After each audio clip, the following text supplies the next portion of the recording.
Singapore's COVID-19 restrictions will be eased again on Friday with the start of phase 2 of reopening. Authorities say community infection rates have been stable, while the situation in large clusters and migrant workers' dormitories have also stabilized. In the second phase, retail businesses will be allowed to reopen their physical shops. You will be able to dine in at F&B outlets, although there will be no live entertainment, and that's to prevent people from staying longer than needed. Larger venues like malls and standalone retailers will be subjected to capacity limits. Personal health and wellness businesses, home-based services, tuition and private enrichment classes will also resume. Sports, parks and other public facilities like playgrounds, swimming complexes and similar facilities in private condos and clubs will also reopen, and the same applies to registered clubs and societies. All healthcare services will be reinstated after the resumption of screenings, aesthetic services and elder care services. People can also begin visiting the elderly at residential facilities with safety measures in place. But the government has outlined some guiding principles ahead of the phase 2 reopening on Friday. They include maintaining a safe distance of at least 1 meter, a limit of 5 people for social gatherings with no mixing between groups, and a maximum of 5 visitors for each household. Stable and under control. That's the impetus for moving Singapore into phase 2 of a staggered reopening. The task force outlined how community cases have remained low.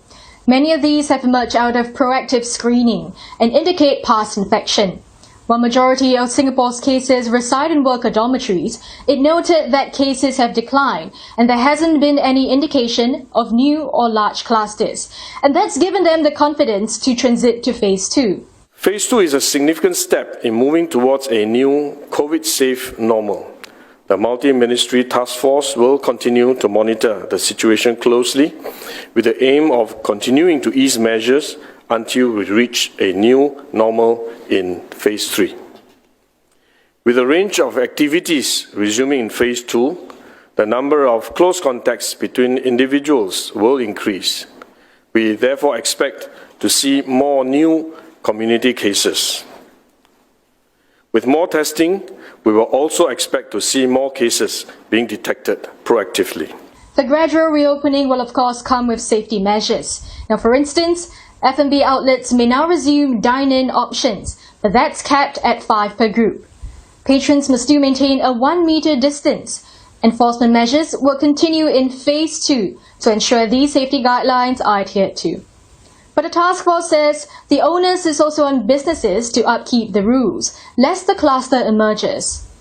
If and when the situation stabilizes further, the task force will ease remaining limits. For instance, more venues which typically receive large crowds, like places of worship or entertainment venues, may reopen. Group sizes in restaurants could also expand to 10. I have to explain that phase 2 actually is a process.